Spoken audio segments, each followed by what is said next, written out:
Bon, voilà, bonjour les amis, hein. Je suis encore en voiture. En ce moment, je passe beaucoup de temps entre chez moi et mon travail. Et selon ce que je fais comme travail, j'ai entre 1h30 et 2 heures de route pour me rendre à mon travail. Voilà. Juste ça pour vous expliquer pourquoi je suis en voiture. Et donc nous sommes le dimanche matin. Le dimanche, ben oui, j'ai pas regardé la date, mais je crois que on est le 15 août. Voilà. Nous sommes le 15 août et il est 2h18 du matin. Voilà, dans ma dernière vidéo, je vous avais dit qu'on allait parler un petit peu d'électricité. Alors on va parler d'électricité dans les camping-cars. Ça va être de l'électricité un petit peu pour les nuls, hein, parce que ceux qui connaissent un petit peu quelque chose dans l'électricité, c'est pas la peine de regarder la première partie de cette vidéo, puisqu'en deuxième partie, je vous avais dit que je vous donnerais deux appareils qui servent quasi à rien à emmener avec soi en camping-car. Enfin, pour ma part, à moi, hein, ça c'est quand même personnel. Oui, c'est une opinion personnelle, mais que je veux quand même partager, parce qu'il y en a peut-être qui vont se retrouver dans ce que je vais vous dire par rapport à ces deux appareils. Donc des appareils électriques, bien sûr, hein, parce qu'on parle d'électricité aujourd'hui. Donc, l'électricité aujourd'hui pour les nuls. Les questions qu'on a souvent quand on est comme ça sur la route, quand on parle avec des camping-caristes qui connaissent pas grand chose, et bien souvent on nous dit bah oui, mais pourquoi on peut pas mettre une machine à café, une expresso, ou les dames disent pourquoi on peut pas prendre le sèche-cheveux avec nous. Enfin, il faut savoir que dans votre camping-car, quand vous êtes équipé d'électricité en général, et que le montage il a été fait d'usine, ou alors qu'il a été mis en option par le concessionnaire qui vous a vendu le camping-car, là peut-être vous aurez pu choisir un petit peu la puissance de ce que vous allez mettre.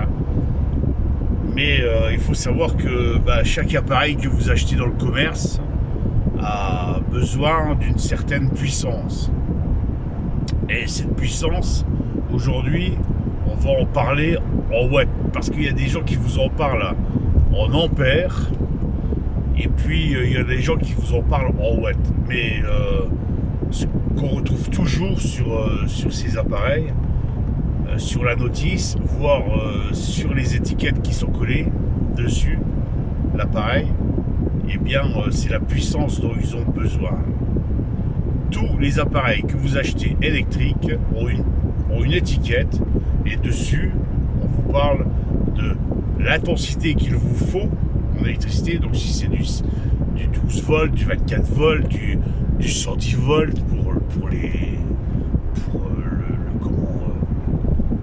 continent américain, voire d'autres endroits du monde, ou du 220 qui est plus du 230 sur le continent européen, voire l'Afrique aussi, 220, enfin bref, voilà. On va dire que le monde est divisé en deux pour cette intensité. Une partie du monde est en 110 et une autre partie en 220. Nous, ce qui nous intéresse, c'est le 220, puisqu'on est en Europe et c'est ce qu'on utilise. Donc ça, c'est l'intensité que vous allez avoir besoin sur les appareils que vous allez acheter. Et puis à côté de ça, il va vous falloir une puissance. Une puissance que là, on va déterminer en watts. Alors un appareil peut faire 100 watts, 200 watts, 500 watts, 1000 watts, 1500 watts, 2000, enfin, ça peut monter très haut. Par exemple, les radiateurs électriques que vous avez à la maison, certains radiateurs peuvent monter jusqu'à 5000 watts. Voilà, bon, la moyenne des radiateurs qu'on a à la maison, on va dire que c'est entre 1500 et 2500 watts. Donc voilà, vous ne pouvez pas brancher sur une prise qui va vous donner 600 watts un appareil qui a besoin de 1500 watts. Vous pouvez pas, ça va pas fonctionner. Donc c'est pour ça qu'il faut avoir, selon ce que vous avez envie d'emmener dans votre camping-car, il faut avoir une puissance bien déterminée au départ. Généralement, les camping-cars qui sont équipés en 220 sont équipés avec des puissances de 600 watts. Mais on peut avoir beaucoup plus. On a aujourd'hui des convertisseurs qui peuvent vous donner du 1000 watts, 2000 watts, 3000 watts, 4000 watts. On peut même monter si on veut. Mais voilà, moi je pense qu'à 2500 watts dans un camping-car, eh bien il faut, c'est bon, on est au top. Voilà, il faut se dire que si vous avez un appareil qui a besoin de 1000 watts, vaut mieux avoir 1200 watts. Toujours un petit peu plus. Ça c'est assez clair. Et donc c'est pour ça que en général dans vos camping-cars vous n'allez pas pouvoir brancher une cafetière Nespresso. Moi j'ai regardé la mienne avant de tourner cette vidéo. J'en ai une à la maison, j'en ai une dans le camping-car. Alors j'ai regardé celle que j'ai à la maison. Eh bien elle fait 1000. Elle a besoin de 2 puissances en fait. Elle fait, il est noté sur l'étiquette 1150 à 1250. Voilà, 1150 à 1250. Alors pourquoi il y a 2 puissances? Bien parce que il y a un moment quand vous l'allumez, elle ne fait que chauffer. Donc là, elle a besoin de 1150 watts. Mais après, au bout d'une vingtaine de secondes, elle est chaude et elle garde toujours sa température. Pour que quand vous allez passer, faire votre café, eh bien, je freine parce que je sais qu'il y a un radar ici. Je me suis déjà fait peler. Comme j'ai plus beaucoup de poids sur mon permis, c'est pas le moment de jouer au con, Pascal. Voilà. Donc, je disais que elle a besoin de 2 puissances. La première puissance, 1150 watts, c'est donc quand elle chauffe. Au bout de 20 secondes, elle a chauffé. Et puis, donc, à ce moment-là, elle va toujours tenir sa température. Donc, c'est comme un fer à repasser. Vous voyez, quand vous avez votre fer à repasser qui est branché, vous avez réglé le thermostat pour la température que vous voulez. Vous avez une petite lumière sur le côté. Vous la voyez, elle s'allume, elle s'éteint, elle s'allume, elle s'éteint.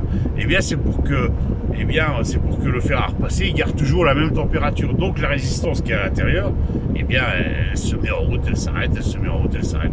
Et il se passe la même chose dans la machine à café. Sauf que la machine à café, quand vous appuyez sur le bouton pour faire le café, alors là, vous avez une pompe qui va vous faire passer l'eau du réservoir à la capsule et à la tasse. Et là, à ce moment-là, il faut alimenter la résistance qui garde la température de la cafetière, et il faut aussi alimenter la pompe. Donc c'est pour ça que vous avez 2 puissances. Il y a des moments où votre cafetière elle a besoin de 1150 watts, puis il y a d'autres moments où elle a besoin de 1250 watts. Donc à partir de là, moi je vous conseille, quand vous achetez, si vous voulez acheter des appareils, si vous voulez emmener des appareils avec vous en camping-car, eh bien c'est de chercher parmi les appareils électriques que vous avez, celui qui a besoin de la puissance la plus élevée. Et à partir de là, c'est à partir de ça que vous allez définir la puissance dont vous avez besoin dans votre camping-car. Si je sais pas, moi, vous avez, mesdames, un sèche-cheveux qui a besoin de 2000 watts, et ben dites à votre mari, on va mettre un convertisseur de 2500 watts. Voilà comment un petit peu comment ça fonctionne. Il faut vraiment, bon maintenant, pour moi, emmener un sèche-cheveux en vacances, ça ne sert pas à grand chose. C'est juste un exemple. C'est juste un exemple. Voilà. Alors il faut savoir que quels sont les appareils qui consomment le plus et qui consomment le moins, ceux qui consomment le moins. Alors on va dire qu'un appareil qui utilise un moteur électrique a besoin de moins de puissance qu'un appareil électrique qui chauffe. Les appareils les les plus gourmands, généralement, sont les appareils qui chauffent, comme un fer à repasser, comme une cafetière, comme beaucoup de choses. On va dire, par exemple, votre machine à café a besoin de 1250 watts. Par contre, un frigo, alors je ne parle pas du frigo que vous avez dans votre camping-car en trimix, hein, qui fonctionne au gaz et puis au 220 et au 12 volts. Je parle du réfrigérateur que vous avez à la maison. Eh bien, un réfrigérateur que vous avez à la maison, les réfrigérateurs de dernière génération, on va dire, hein, ils consomment, quand ils tournent, environ 70 à 80 watts. Vous voyez, votre fer à repasser consomme 1500 watts. Votre réfrigérateur, quand il tourne, eh bien, il consomme à peu près, on va dire entre 60 et 100 watts. Vous voyez, il y a une grosse différence entre les appareils qui ont besoin d'un moteur électrique et les appareils qui ont des résistances pour chauffer. Par contre, c'est pas une règle. Par exemple, un aspirateur, alors je parle de l'aspirateur traîneau, souvent ces aspirateurs sont, on va dire, à une moyenne de 2400 voire 1600, 1800 watts. Donc voilà, c'est pas une règle. Maintenant, un aspirateur, il a besoin de beaucoup de puissance pour avoir une forte aspiration. C'est pour ça qu'on met des moteurs gourmands, mais très forts. Donc voilà, c'est pas la règle, mais en général, c'est quand même comme ça. C'est comme ça que ça se passe. Donc c'est à vous de voir ce que vous allez mettre à bord de votre camping-car pour déterminer la puissance que vous avez besoin. Alors attention, quand je dis par exemple, je sais pas moi, votre fer à repasser, vous allez emmener avec vous, mesdames, si vous avez envie de repasser pourquoi pas messieurs, en vacances, alors prenez votre fer à repasser, et bien qui va avoir besoin d'environ 1800 watts, on va dire, hein, fer à repasser, c'est un petit peu la moyenne de ce qu'ils ont besoin. Si vous avez un convertisseur qui fait 2000 watts, c'est très bien.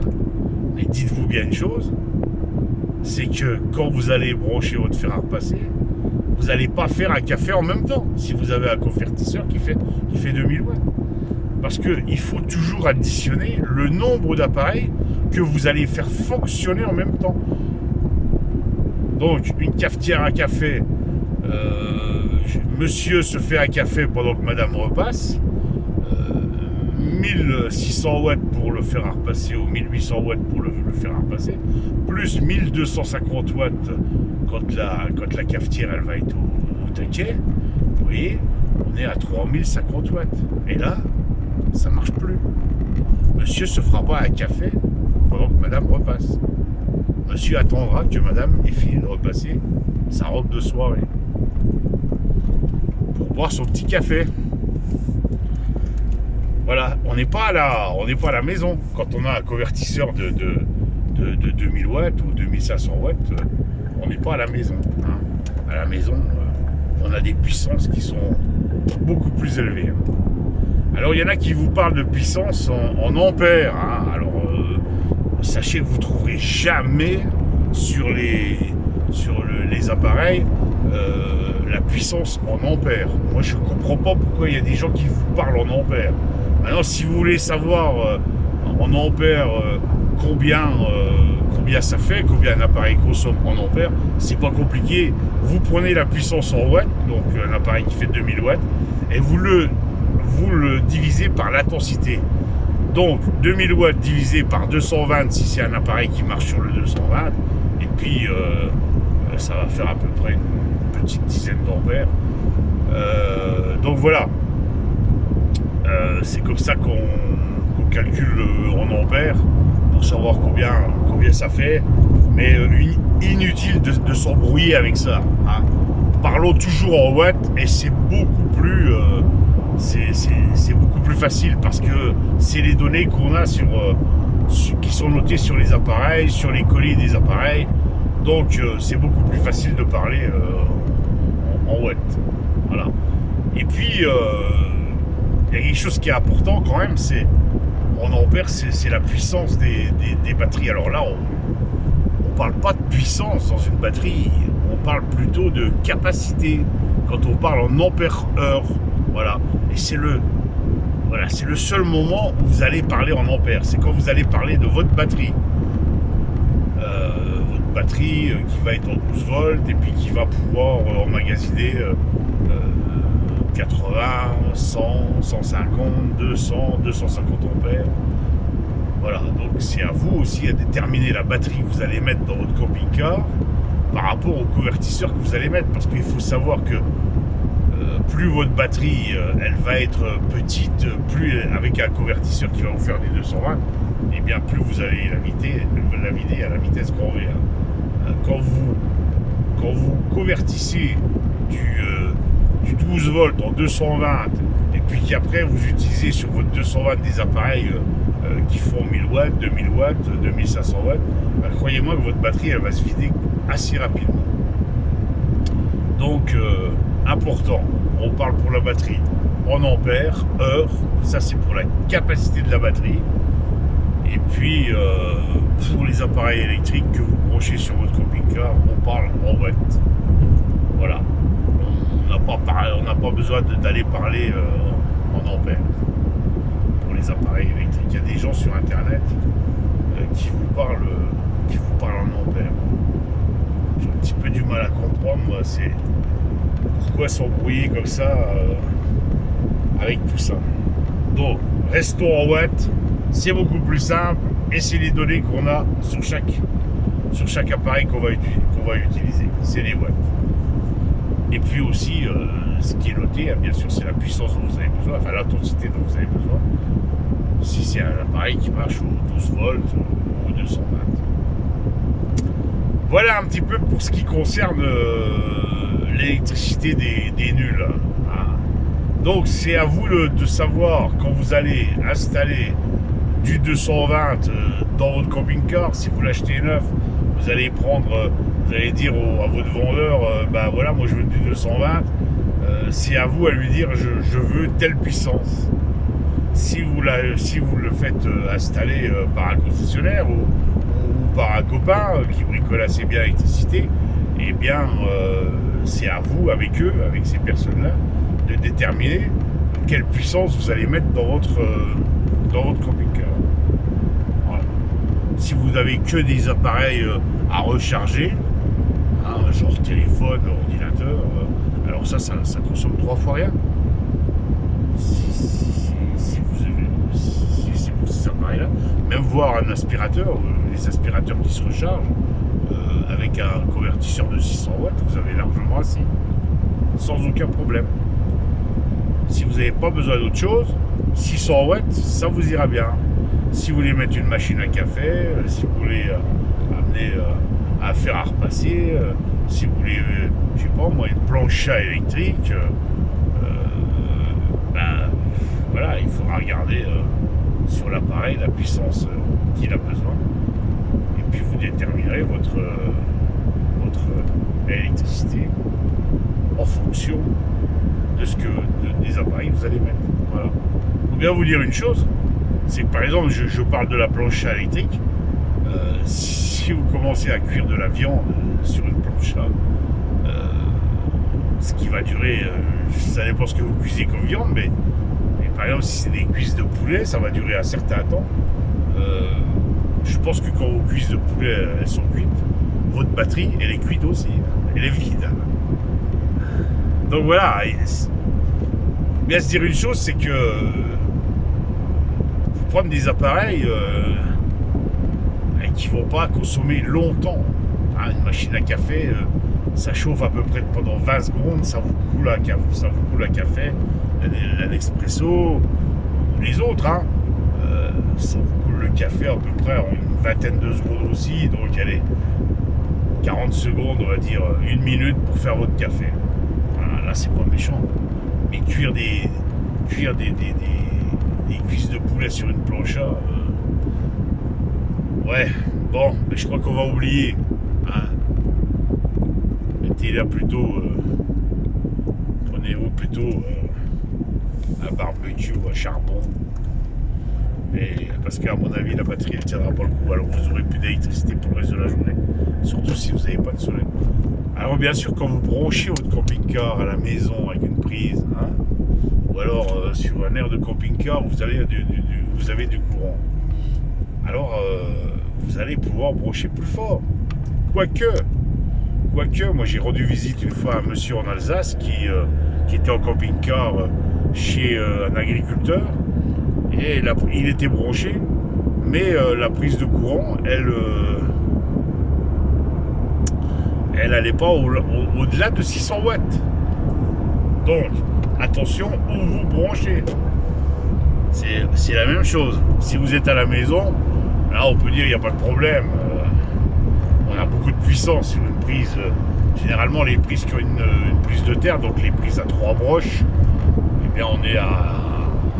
Là, je vais parler en ampères parce qu'on parle de ces prises-là. En ampères, on est à 16 ampères. 16 ampères, vous multipliez par 220 volts.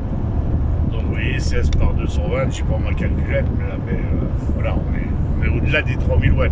Sur une prise de courant, ces prises, vous avez une prise de terre dessus. Donc là, vous avez déjà plus de problème, vous pouvez déjà faire des choses. Mais en camping, vous pouvez être aussi limité chez les agriculteurs qui vous accueillent, vous pouvez être aussi limité. Il faut savoir toujours la puissance que vous apportez à votre camping-car, aux prises de votre camping-car. Que ce soit par le convertisseur, que ce soit par du courant qui vient de l'extérieur. Très important tout ça, très important.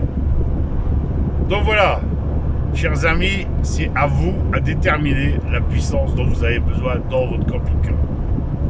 Et puis, sachez que ouais, ce sera compliqué de faire marcher 2 machines électriques, 2 appareils électriques en même temps.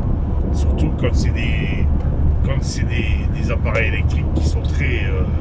qui ont besoin de beaucoup de puissance. Ce sera très compliqué.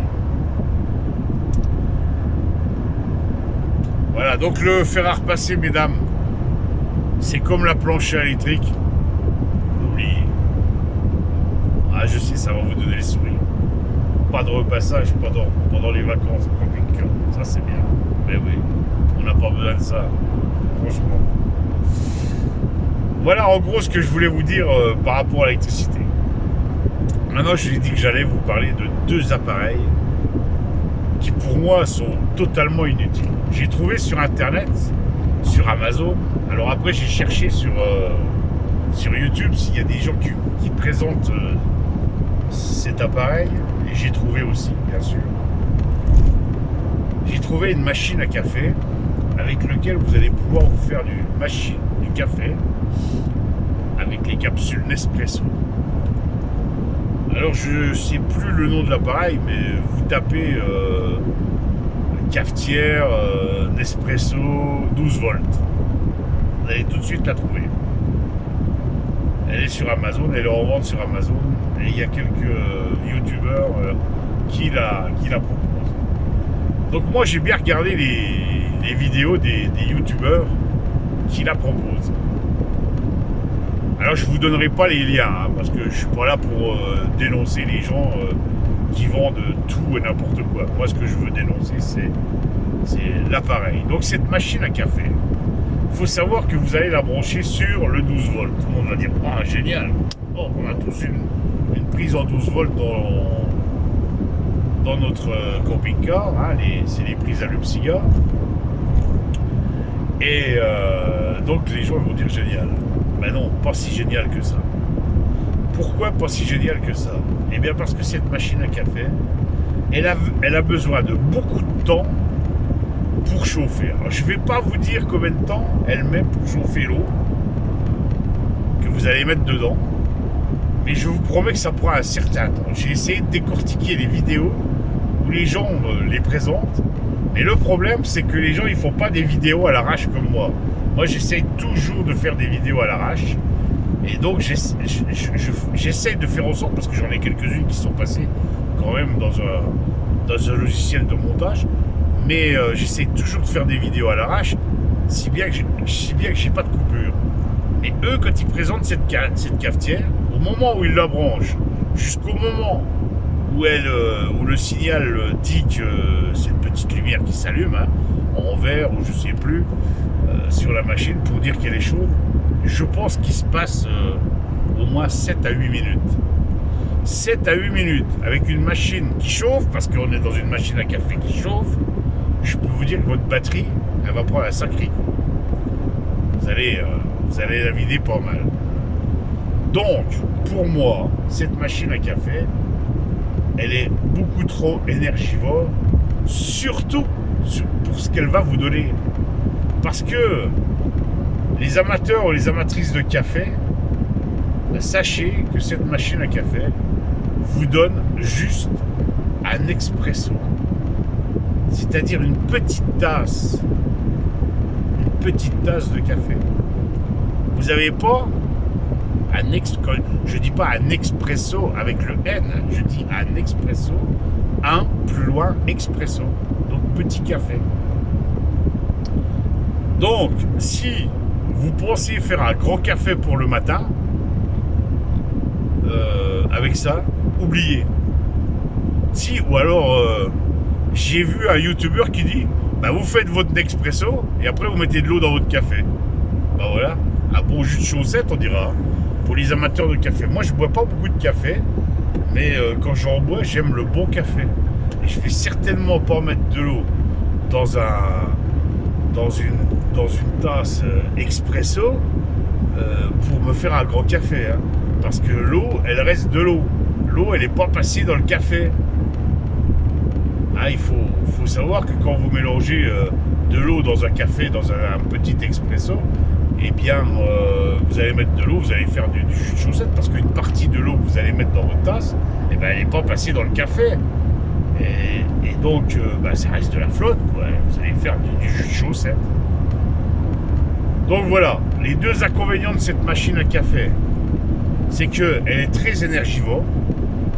Et la deuxième chose, c'est que vous allez vous sortir un expresso, environ un expresso. Si on fait la liaison, ça fait un expresso comme la machine à café. Donc un expresso à peu près en 7-8 minutes. Et puis, si vous voulez un gros café, il va falloir refaire la manipulation une deuxième fois et voire une troisième fois pour ceux vraiment qui aiment les grands cafés.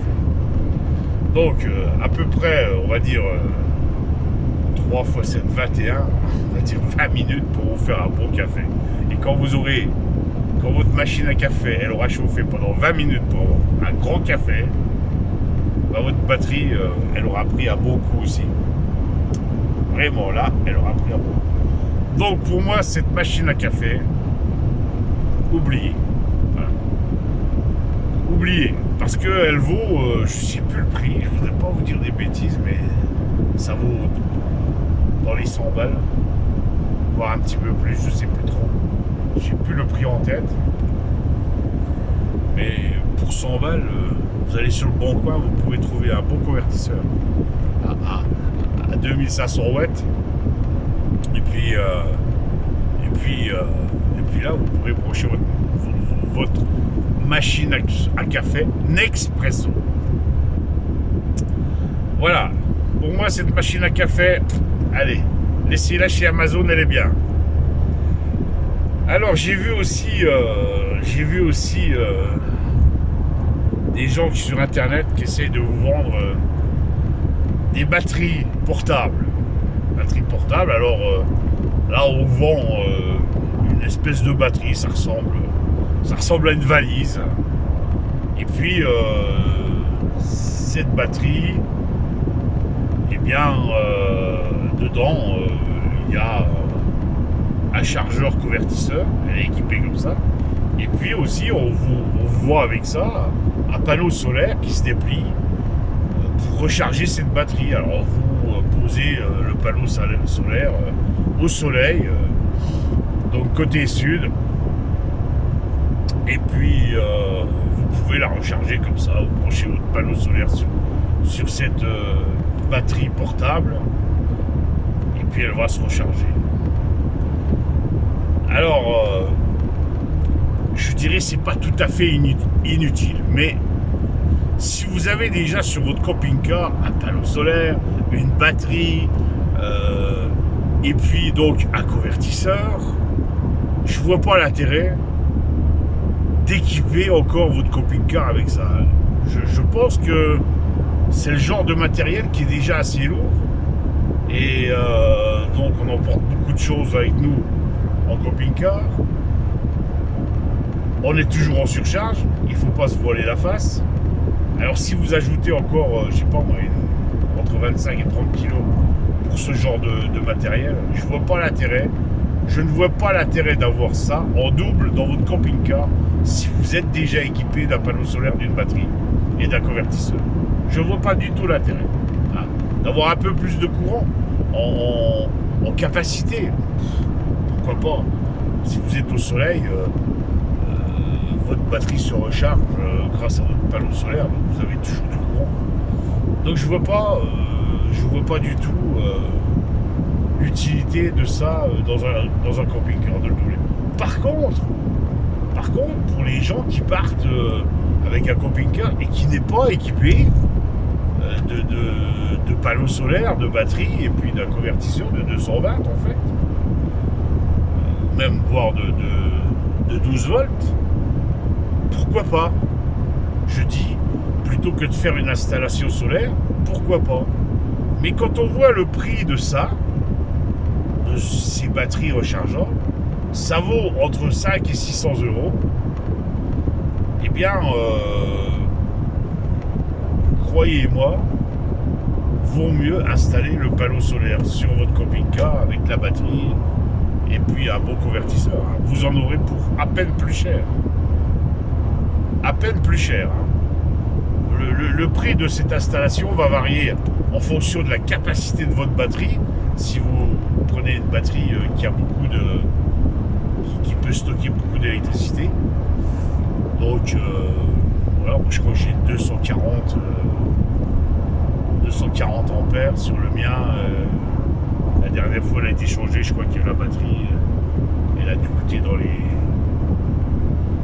250 ou 300 euros, je sais plus très bien.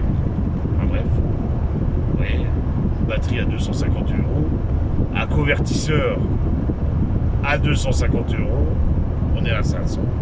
Un panneau solaire avec ses câbles, ça va coûter, allez, on va dire aux alentours des 200 euros. Voilà, on est quasi proche du prix de ce truc-là. Et ce truc-là, vous allez devoir le sortir du coffre, le mettre dans votre camping-car. Après, quand vous n'aurez plus besoin, il faudra le rentrer dans le coffre. Quand il n'aura plus assez de... Quand la batterie sera vide, il faudra sortir le panneau solaire, le déplier, brancher le panneau solaire sur cet appareil dehors. Enfin, voilà. Pour moi, si vous avez déjà un panneau solaire avec batterie et convertisseur sur votre camping-car, inutile d'acheter ça. Si vous n'êtes pas équipé de ça, eh bien faites-vous faire un devis pour vous équiper d'un panneau solaire sur votre camping-car et faites la différence. Bon, moi quand je vous donne le tarif de la batterie, du convertisseur et des panneaux solaires, c'est les tarifs des matériaux que vous avez besoin. Après il y a la main d'œuvre, mais si vous êtes un petit peu bricoleur, vous pouvez le faire vous-même.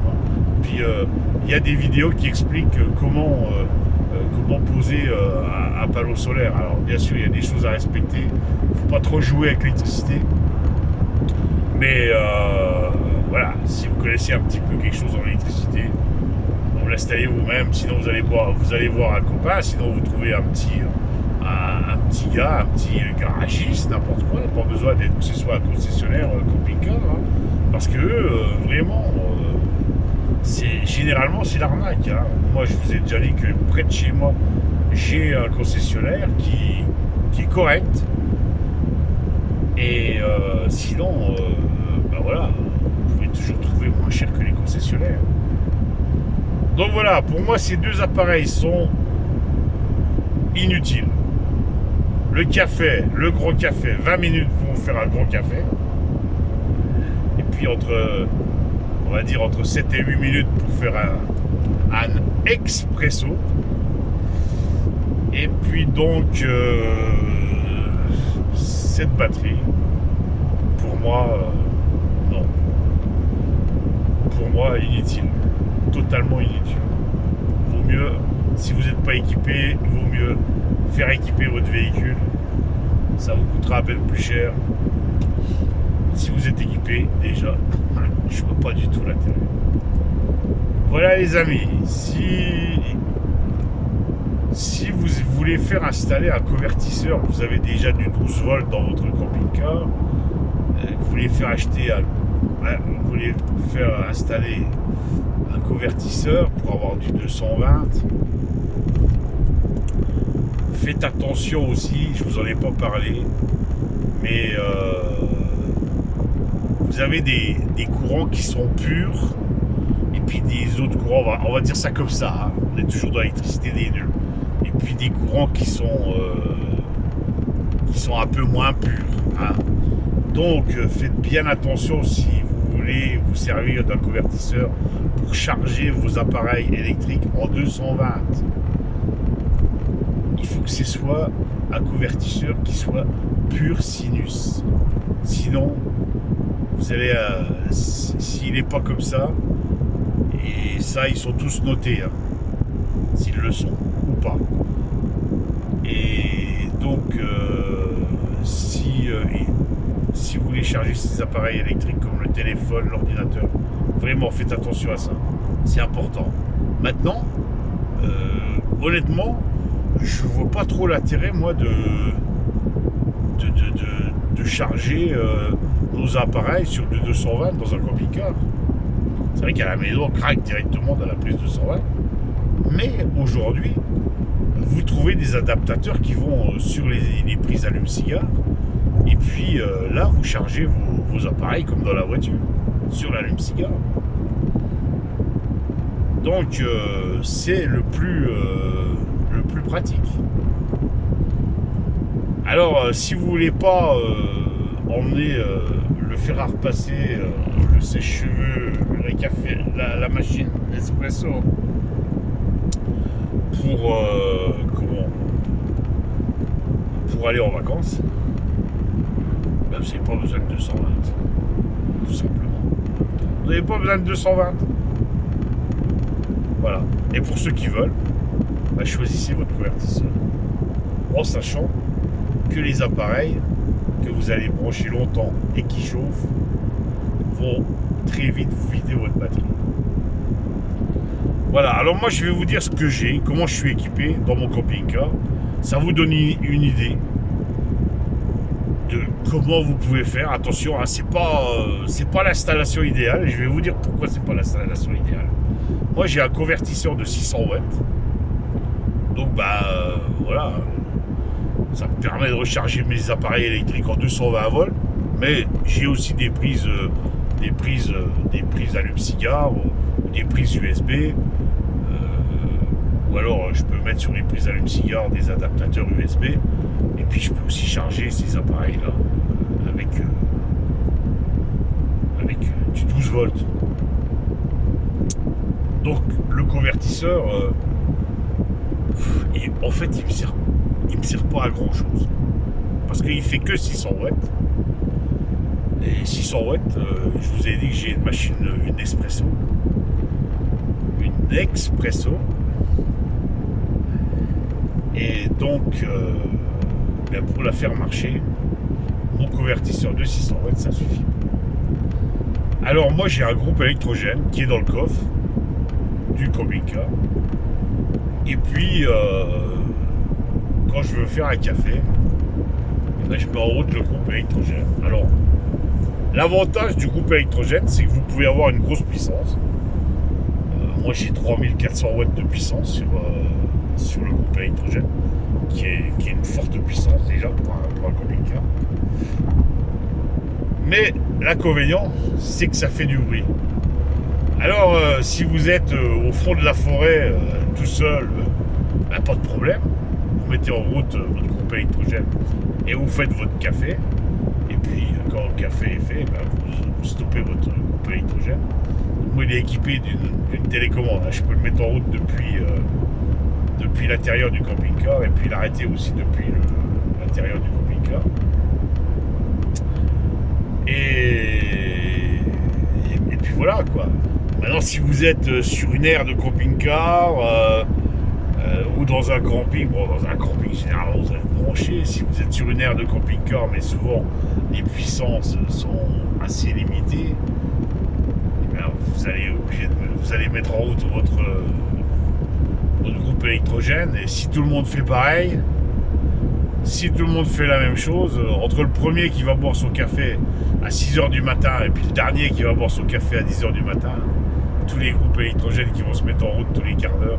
Donc il faut éviter, quoi. Donc j'évite de mettre en route le groupe électrogène quand je suis entouré d'autres camping-caristes. Voilà, pour un peu de respect.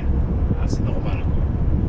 C'est un petit peu normal. Mais quand je suis tout seul, et on veut dire qu'à 80% de mon temps, quand je pars avec le camping-car, eh ben, je m'arrange pour être tout seul.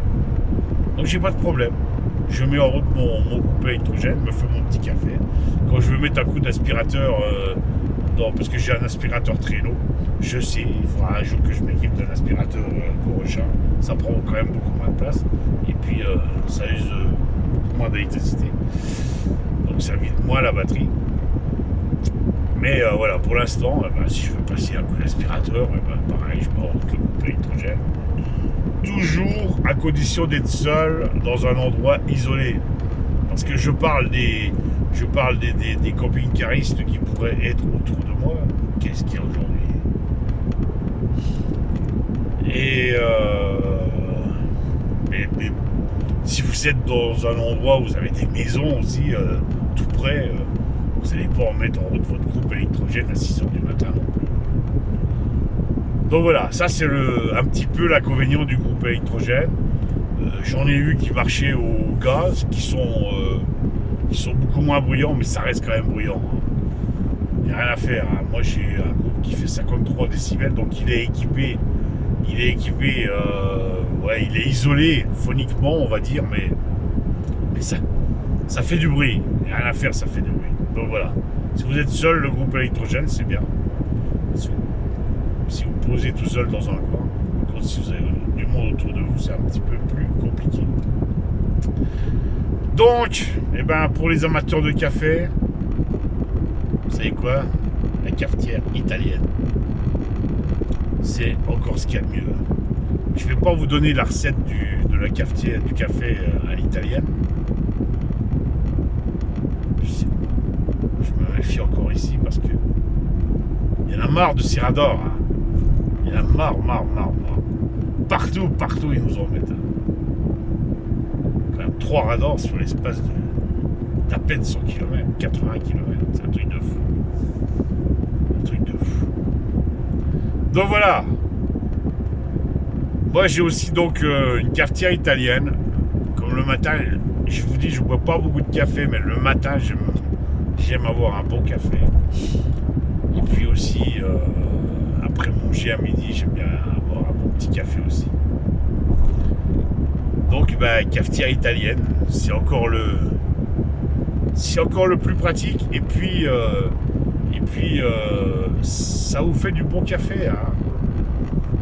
Vraiment la cafetière italienne, regardez comment il faut l'utiliser. Il y a des vidéos, il y a des gens qui expliquent sur internet comment il faut l'utiliser pour faire du bon café. Il faut humidifier le café, il faut que le café il coule doucement, qu'il monte doucement, qu'il passe doucement que l'eau passe doucement dans le café. Donc pour ça il faut mettre la flamme assez doucement. Pour que ça coule le plus doucement possible. C'est à vous à régler la flamme de votre gaz. Mais sincèrement, moi je trouve que la cafetière italienne fait du super bon café, à condition de prendre du bon café. Bon, on n'est pas ici pour parler de café, on était ici pour parler d'électricité. J'espère que j'ai été clair, et puis j'espère que j'ai pas été trop long. Voilà, je vous laisse. Je sais pas qu'est-ce qui se passe aujourd'hui. Je croise 10 gyrophares bleus. Il est quand même 3 h du matin. Je me trouve dans la région de Belfort. Je croise des gyrophares bleus. Je crois. Oh là là. Oh bah ça a cartonné là. Ouais, ça a cartonné. C'est fini, ils ont tout enlevé, mais ils ont mis leur espèce de sable sur la route là. Voilà. Ben oui, on est samedi soir, enfin dans la nuit de samedi à dimanche.